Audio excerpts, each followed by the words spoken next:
BRS నేత మాజీ మంత్రి పువ్వాడ అజయ్ కుమార్ గేరు మార్చారు.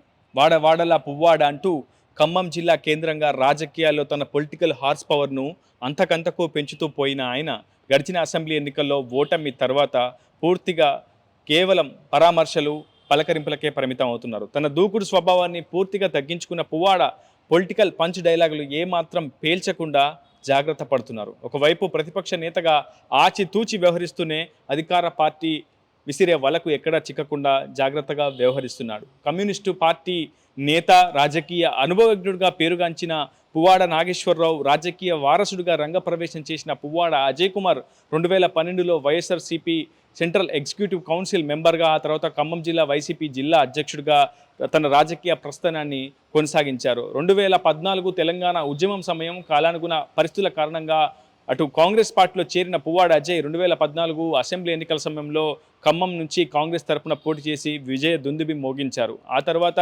2 ఏళ్లకే కాంగ్రెస్ పార్టీకి గట్టి షాకిచ్చి బీఆర్ఎస్ పార్టీలో చేరిపోయారు పువ్వాడ అజయ్ కుమార్.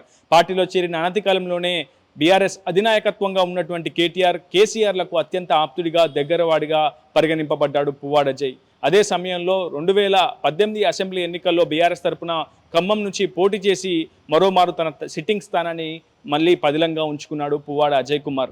ఒకవైపు బీఆర్ఎస్ అధినాయకత్వానికి అత్యంత ఆప్తుడిగా మనంతో అధినాయకత్వం కూడా పువ్వాడ అజయ్ను 2018 అసెంబ్లీ ఎన్నికల తర్వాత రవాణా శాఖ మంత్రిగా, కేబినెట్లో సభ్యుడిగా చోటు కల్పించింది. దీంతో ఖమ్మం జిల్లా రాజకీయాల్లో ఏకఛత్రాధిపత్యాన్ని కొనసాగించారు పువ్వాడ అజయ్. అదే సమయంలో సొంత పార్టీ నేతలు కూడా కానివాడయ్యాడన్న అపవాదాన్ని పువ్వాడ అజయ్ మూటగట్టుకున్నారు. ఆ తర్వాత జరిగినటువంటి గడిచిన అసెంబ్లీ ఎన్నికల్లో పూర్తిగా రాజకీయాల్లో తేరినటువంటి నేతగా ఉన్నటువంటి తుమ్మల నాగేశ్వరరావుతో ప్రత్యర్థిగా తలపడ్డాడు పువ్వాడ అజయ్ కుమార్. ఈ ఎన్నికల్లో పూర్తిగా పువ్వాడ అజయ్ కుమార్ ఓటమి పొందడంతో ఒక్కసారిగా చేదు అనుభవం పువ్వాడ అజయ్కి ఎదురైంది. కొంతకాలం పాటు ఎన్నికల ఫలితాల అనంతరం పూర్తిగా ఒంటరితనాన్ని గడిపినటువంటి పువ్వాడ అజయ్ మళ్ళీ ప్రజాక్షేత్రంలోకి వచ్చేందుకు తీవ్రంగా శ్రమిస్తున్నారు. ఒకవైపు ఎక్కడ వివాదాస్పద వ్యాఖ్యలు చేయకుండా మీడియాకు దూరంగా ఉంటూనే కేవలం పరామర్శలు, పలకరింపులతో మళ్ళీ ప్రజాక్షేత్రంలోకి వచ్చే ప్రయత్నం చేస్తున్నారు పువ్వాడ అజయ్ కుమార్. ప్రస్తుతం ఆయన కేవలం తన దూకుడు స్వభావాన్ని పూర్తిగా పక్కన పెట్టినట్టు మనకు సమాచారం అందుతుంది. ఎక్కడ కూడా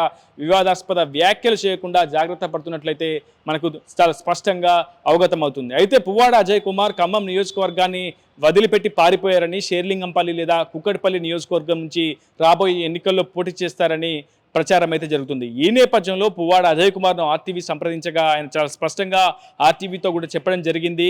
ఖచ్చితంగా ఖమ్మం నియోజకవర్గ కేంద్రంలోనే తన రాజకీయ ప్రయాణం, భవిష్యత్తు కొనసాగుతాయని, ఎట్టి పరిస్థితుల్లో ఇతర ప్రాంతాలకు పారిపోయే వ్యక్తిని తాను కాదని, ఖమ్మం జిల్లా కేంద్రంతో తన తండ్రికి విడదీయరాని అనుబంధం ఉందని చెప్పి పువ్వాడ అజయ్ కుమార్ స్పష్టంగా ఆర్టీవీతో చెప్పడం జరిగింది. ఏదేమైనా రాబోయే ఎన్నికల్లో ఖమ్మం నియోజకవర్గ కేంద్రంగానే తాడుపీడ తేల్చుకుంటానని చెప్తున్నారు పువ్వాడ అజయ్ కుమార్. ఇదే వీడియో సాయంత్రంతో రిపోర్టర్ ఉదయ్, ఆర్టీవీ ఖమ్మం నుంచి.